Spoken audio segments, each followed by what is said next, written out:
A nossa economia fez um percurso muito particular e muito notável nas última década. Nós aumentámos o grau de abertura da nossa economia para próximo dos 90%, aumentámos muito significativamente o valor das nossas exportações. Entre 2015 e 2019, o valor das nossas exportações aumentou 40%. Isto significa que as exportações portuguesas cresceram mais do que os mercados internacionais. Nós ganhamos cota de mercado internacionalmente, o que significa que as nossas exportações são bastante competitivas. As nossas empresas caracterizaram-se nestes últimos tempos por se terem virado para o exterior, por terem sido capazes de dar uma resposta muito flexível e muito rápida às necessidades dos clientes, com grande qualidade e a preço muito competitivo.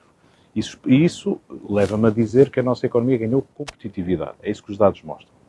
Também ganhou competitividade na captação de investimento direto estrangeiro. Em 2019 tivemos o mais alto estoque de investimento direto estrangeiro em toda a nossa história. Fomos capazes de atrair investimento num conjunto muito diversificado de setores e isso também demonstra que os estrangeiros reconhecem Portugal como um local onde vale a pena aplicar recursos porque eles terão um bom retorno. E eu diria que um outro dado que me leva a ilustrar a competitividade das nossas exportações é olhar para aquilo que é o portfólio de bens e serviços que exportamos. Nos últimos 15 anos, nós aumentamos muito significativamente o conjunto de bens e serviços que exportamos e, sobretudo, acrescentamos complexidade aos produtos que exportamos. Ou seja, começámos a exportar bens e serviços que são tecnologicamente mais avançados, que são mais complexos em termos de concepção e de produção e que envolvem mais conhecimento. E isto verificou-se tanto no setor industrial e, portanto, nos bens, como também no setor dos serviços, com um grande crescimento das exportações, de serviços de engenharia, de desenvolvimento de aplicações e software, etc. Portanto, acho que isto foi construído na base de uma muito maior qualificação da mão de obra, uma muito maior maturidade e inserção internacional do nosso sistema científico e tecnológico e, portanto, acho que quando olhamos hoje para a economia portuguesa, vemos uma economia mais competitiva e mais aberta do que tínhamos há 10 anos atrás. O que é que, portanto, é crítico nesta altura? É continuar este percurso. Este percurso foi interrompido por esta pandemia. É preciso, portanto, durante estes meses, tentarmos preservar aquilo que nos ajudou a fazer este percurso e acelerar estas tendências nos próximos tempos. Continuar claramente a investir na qualificação dos nossos recursos humanos, é um fator absolutamente crítico, é o único recurso que nós dispomos. Não temos recursos naturais abundantes, não temos um solo fértil, temos pessoas muito capazes, mas temos que investir na sua qualificação. Temos que continuar a investir na inovação e temos que fazer chegar capital à economia, porque continuamos a ter um grande déficit de capital.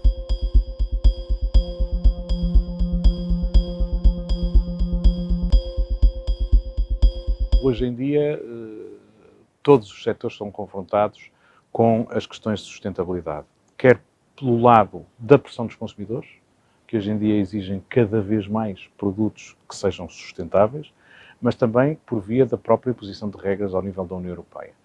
Regras em termos de metas de descarbonização, limites de emissões, reaproveitamento de resíduos, etc. Todas essas regras confluem com as preferências dos consumidores e obrigam toda a economia a fazer esse processo de adaptação.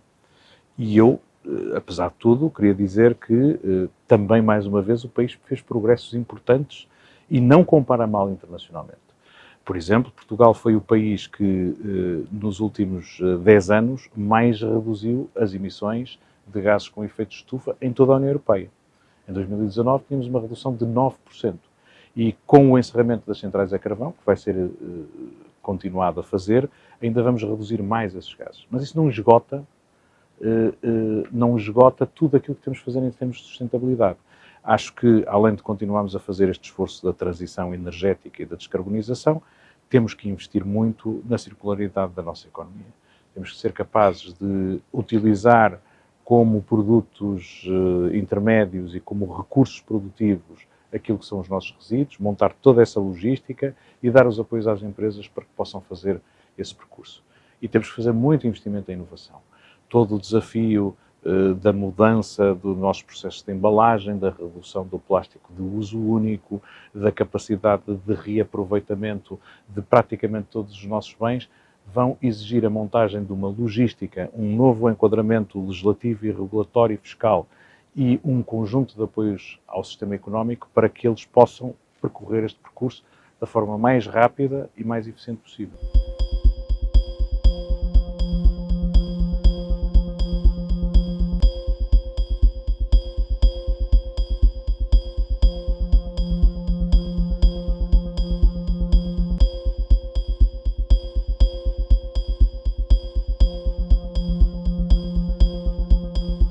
Há, obviamente, um grande alinhamento de motivos entre toda a reflexão estratégica que se faz ao nível europeu, global e nacional, quanto aos desígnios e quase, diria eu também, ao nível das metas.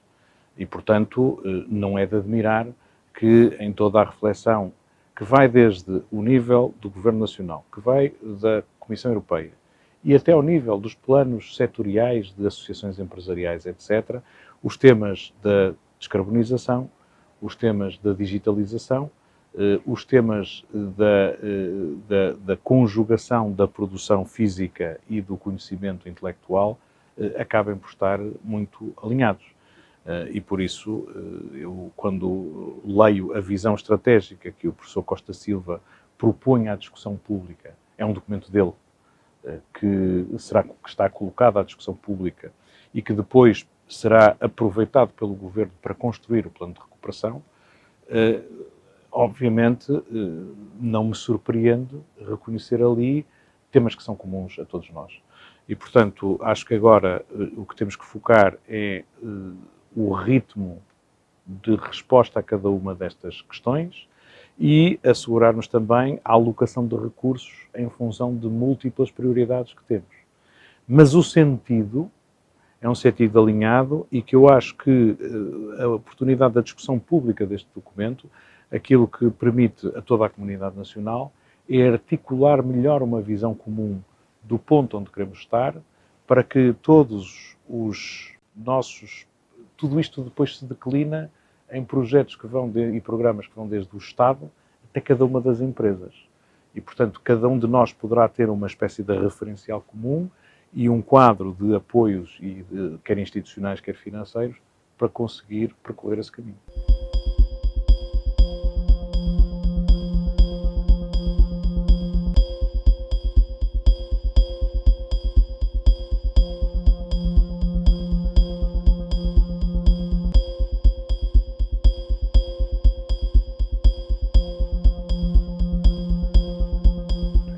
Em primeiro lugar, não se trata de um plano. É uma espécie de reflexão estratégica sobre o ponto em que gostávamos de ver o país no final da década e depois identificar um conjunto de linhas de ação que convergem para concretizarmos essa visão. E, portanto, é normal que vejamos isso de uma forma tão abrangente, refletido nesse plano. Mas também creio que há algumas notas que também são notas de muita exigência do próprio tecido empresarial. Vou-lhe dar um exemplo de congruência. Nós falamos de reindustrialização.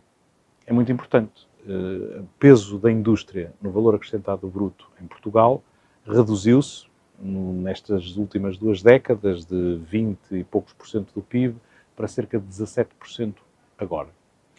Nós gostávamos de ver acrescentar peso à indústria no conjunto da produção nacional. Isso implica, obviamente, crescer em valor, mas implica também crescer em dimensão, em volume de produção. E nós, para conseguirmos ter uma economia que não assenta só nos serviços e, portanto, nos intangíveis, mas que assenta em coisas físicas, nós precisamos de melhorar as condições de acessibilidade dos bens, quer matérias-primas que chegam aos postos de produção, quer do produto acabado que vai para os mercados internacionais, têm que ser muito mais rápidos, eficazes e eficientes. Nós estamos na ponta da Europa, os nossos mercados estão para lá dos Pirineus, estão para lá do Oceano Atlântico, e, portanto, nós precisamos de arranjar condições que melhorem a competitividade das nossas empresas industriais. E o que é que isto significa? É aquilo que todas as associações empresariais nos reclamam, todas as recomendações da Comissão Europeia nos exigem, etc. São o quê? Melhorar a acessibilidade aos portos, a eficiência das operações portuárias, melhorar o transporte em ferrovia, melhorar a ligação entre as nossas áreas de localização empresarial, chamados parques industriais, etc., às redes de transportes e fazer uma boa integração de logística de tudo isto. E, portanto, não é incompatível dizer que queremos crescer em valor e que queremos reafirmar certos valores, por exemplo, de uma indústria mais sustentável e dizer que precisamos de boas infraestruturas para servir isso. Portanto, tudo isto tem que ser congruente porque nós não conseguiremos.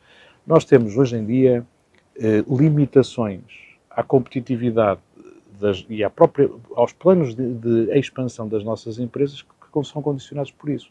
Ainda esta semana li umas declarações do presidente da Continental Mabor, que é um dos maiores exportadores portugueses e uma grande empresa industrial, que tem um investimento significativo que quer fazer no nosso país e diz: não me faz sentido fazer este investimento desta dimensão se depois, para escoar toda esta produção, eu tenho que andar às voltas para chegar ao porto ou ao aeroporto. E, portanto, aí a ligação de um local de produção a uma boa estrada é absolutamente indispensável. E este é um exemplo muito tangível de como estas coisas condicionam a competitividade da nossa economia.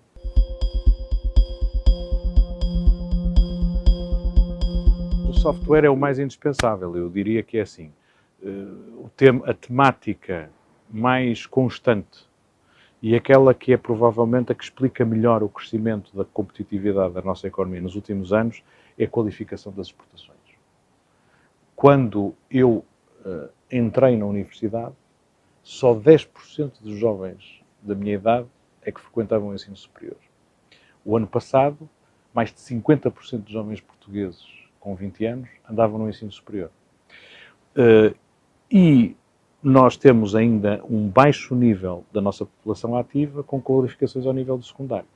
Quando nós vamos para os países de leste, onde vemos um crescimento tão significativo e uma competitividade tão grande, nós vemos que os níveis de qualificação da população estão muitas décadas à nossa frente. Nós fizemos um percurso muito rápido nos últimos anos, mas continuamos a ter um déficit. E, portanto, a questão das qualificações é central, tal como é central a questão do nosso sistema científico e tecnológico e, sobretudo, da capacidade de absorção pelo nosso tecido empresarial do conhecimento que hoje se produz em Portugal. Transformar esse conhecimento em produto acessível aos mercados e com um modelo de negócio que permita rentabilizar isso é também outro fator crítico. Portanto, o software é indispensável, mas diria que nós não podemos negligenciar nada quando temos esta ambição de fazer crescer a produtividade da nossa economia. Os recursos da União Europeia vão nos permitir acelerar este movimento muito significativamente.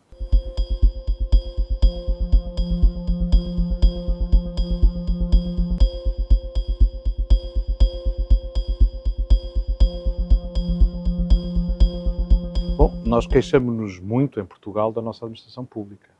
Dizemos que é lenta, que é burocrática, que responde tarde, que não está adiantada relativamente às necessidades. E essa crítica, em muitas circunstâncias, é justa.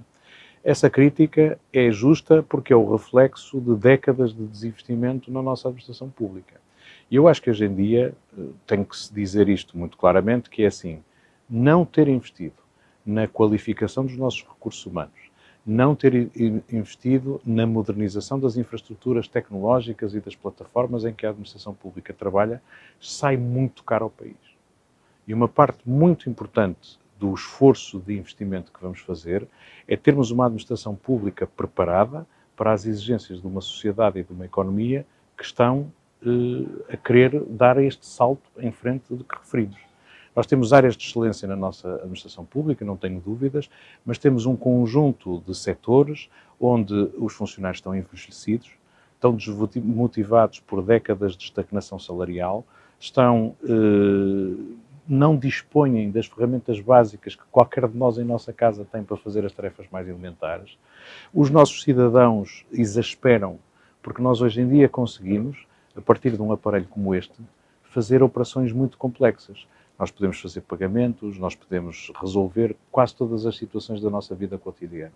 Mas não encontramos o mesmo nível de serviço junto à administração pública. Isto não é por nada, é porque nós não investimos na administração pública.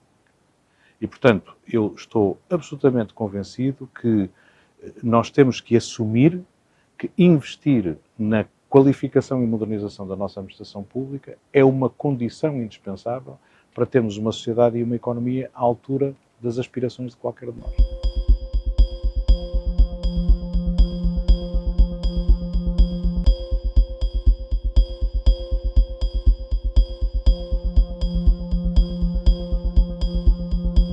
Bom, nós temos vindo a fazer um percurso no sentido de tributar mais as atividades mais intensivas em carbono e que geram mais externalidades negativas e tributar menos o rendimento. É um percurso que acho que vamos continuar a percorrer nos próximos anos. Seguramente nós temos um conjunto de fontes de energia que são poluentes, que não são tributadas com o imposto sobre os produtos energéticos ou com a taxa de carbono. E isso, de alguma maneira, é um percurso que temos vindo a inverter nos últimos anos. Eu tenho, como Ministro da Economia, uma preocupação muito grande, que é a de não colocar os nossos produtores, produtores industriais, consumidores intensivos de energia, numa situação que lhes degrade as condições de competitividade face aos seus congêneres europeus. E por isso tenho favorecido muito que este movimento se faça de forma homogénea em toda a União Europeia. Vejo com muito bons olhos que a União Europeia diga vamos tributar os plásticos de uso único a partir do próximo ano. Se isto se fizer numa base uniforme em toda a Europa, isto ajuda-nos a fazer esse percurso. Se nós tivermos um movimento europeu no sentido de apoiar a mudança tecnológica, no sentido da descarbonização de processos, podemos, ao mesmo tempo, fazer esse investimento e começar, então, a dar, além desta cenoura, o pau de um percurso do sistema fiscal no sentido de tributar o consumo mais intensivo.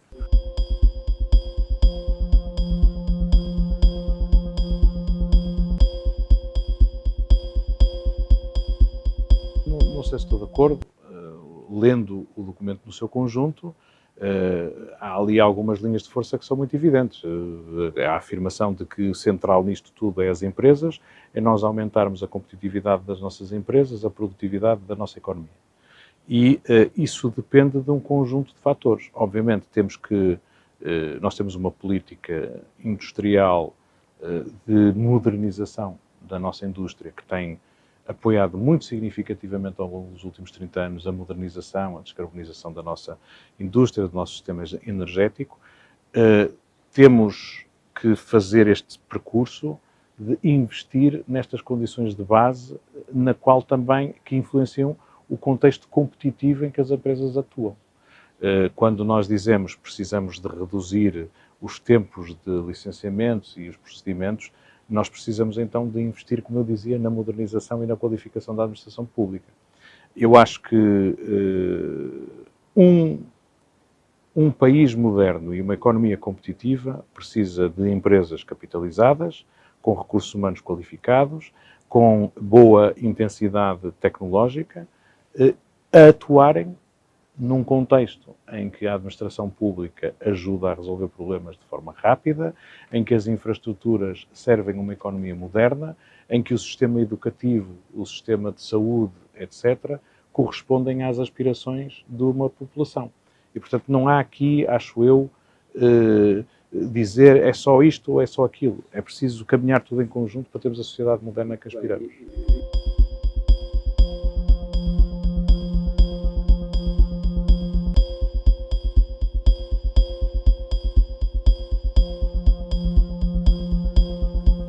É uma visão estratégica.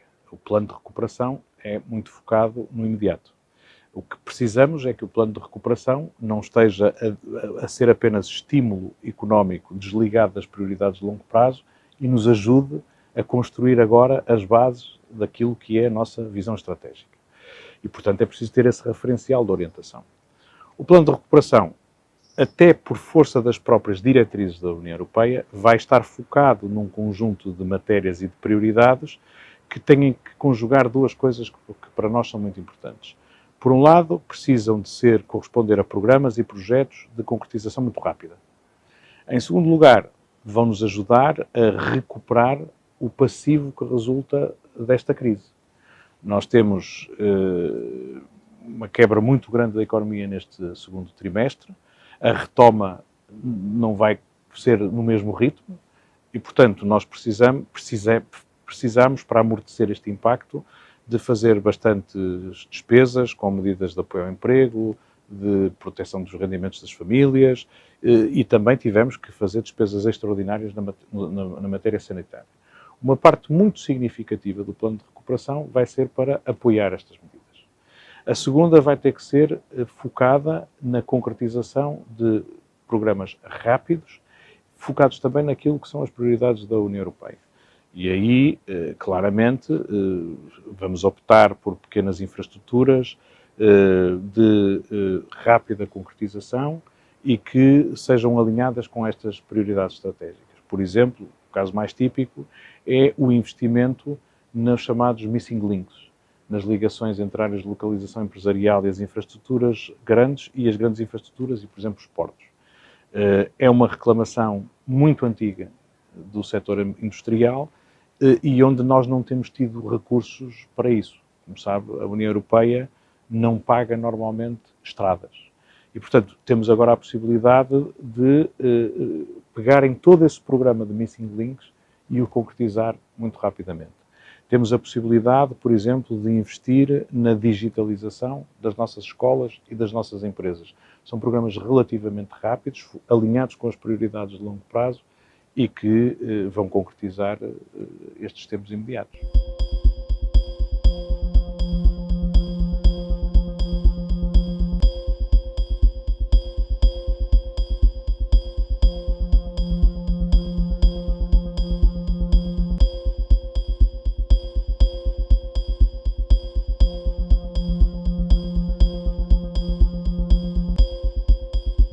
Bom, como sabe, existe um Ministério do Planeamento. É o Ministério do Planeamento que tem a responsabilidade no quadro de Portugal de desenhar os acordos de parceria que temos celebrado ao longo dos anos com a União Europeia. O Ministério do Planeamento vai estar, obviamente, muito focado nisto, isso não é porque não temos apenas que fazer o plano de recuperação. Também temos que apresentar o nosso programa para aproveitar o chamado quadro financeiro plurianual, o sucessor do PT 2020. Do ponto de vista, depois das responsabilidades dentro do Governo, quem articula com a Comissão Europeia o plano de recuperação é o Ministério das Finanças. Quem articula com a Comissão Europeia o quadro financeiro plurianual é o Ministério do Planeamento. Ambos vão ter que estar a trabalhar muito articuladamente e, sobretudo, com todos os ministérios setoriais, que têm depois a incumbência de se articularem com a sociedade civil e com as associações empresariais, no sentido de darmos, de construirmos esta resposta.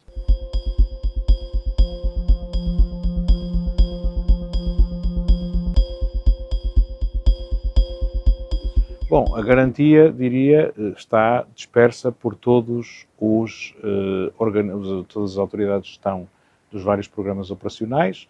Nós, no Ministério da Economia, dirigimos o COMPET, que é o Programa de Competitividade e Internacionalização, que é talvez o mais significativo de todos os programas europeus, mas o Ministério do Planeamento, se quiser, tem o oversight de todo o conjunto de programas operacionais.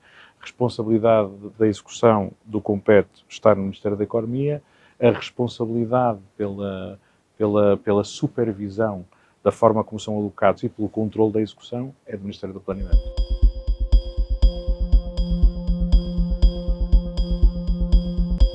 Eu acho que a ameaça tem a ver com o controle da situação sanitária a nível mundial.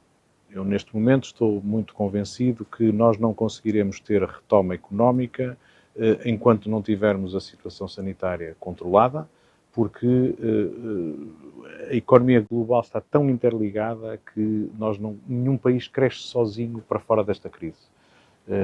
A Alemanha exporta 60% do seu PIB. Não pode crescer se não houver retoma nos outros mercados, particularmente nos mercados europeus. Portanto, neste sentido, eu acho que a maior ameaça é se a retoma não acontece. Se a situação sanitária estiver controlada, se nós conseguirmos ir vivendo este tempo em que convivemos com o vírus de uma forma estruturada que não obriga a reconfinamentos, em que temos a situação relativamente controlada, nós podemos criar as condições para um crescimento económico contínuo a partir já deste trimestre e os fundos da União Europeia vão-nos, digamos assim, acelerar o processo de retoma.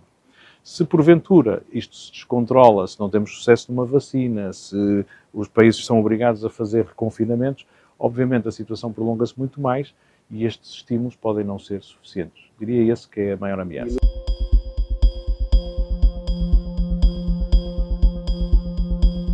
Eu acho que aquilo que os últimos anos revelaram é que a Europa percebeu que tem que contar mais consigo própria, que independentemente de qual venha a ser a situação política futura nos Estados Unidos, nós estamos muito dependentes dos Estados Unidos para a proteção, estamos muito dependentes da China e de outros países para acesso a matérias-primas e para a construção de mercados e, portanto, aquilo que estrategicamente a Europa tem que fazer é construir-se como um espaço que é mais resiliente, menos dependente do exterior. E isto só se faz em conjunto.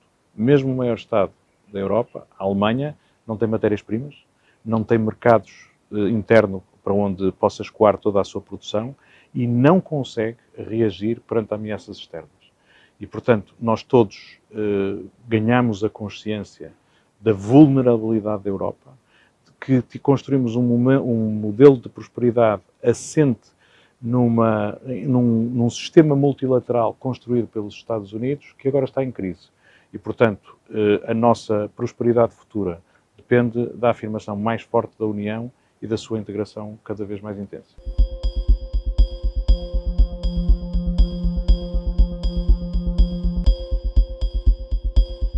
Para a década, eu verdadeiramente acho que o nosso objetivo de sucesso devia ser alinharmos o nível de qualificação dos portugueses com os países mais desenvolvidos da União Europeia. É investirmos muito na qualificação dos nossos ativos, é dotá-los das competências digitais que vão ser indispensáveis para funcionar nos próximos tempos e continuar a reduzir o abandono escolar e a aumentar a taxa de penetração do ensino superior na nossa população ativa. Eu tenho a certeza do seguinte: os portugueses são extraordinários, são muito flexíveis, são muito facilmente integráveis em ambientes multiculturais e multinacionais, absolutamente abertos à mudança e, portanto, se nós dotarmos esta população das melhores qualificações, o país estará sempre muito bem. Soft power que fala, professor Costa Silva. Exatamente. Muito obrigado. Obrigado, sou eu.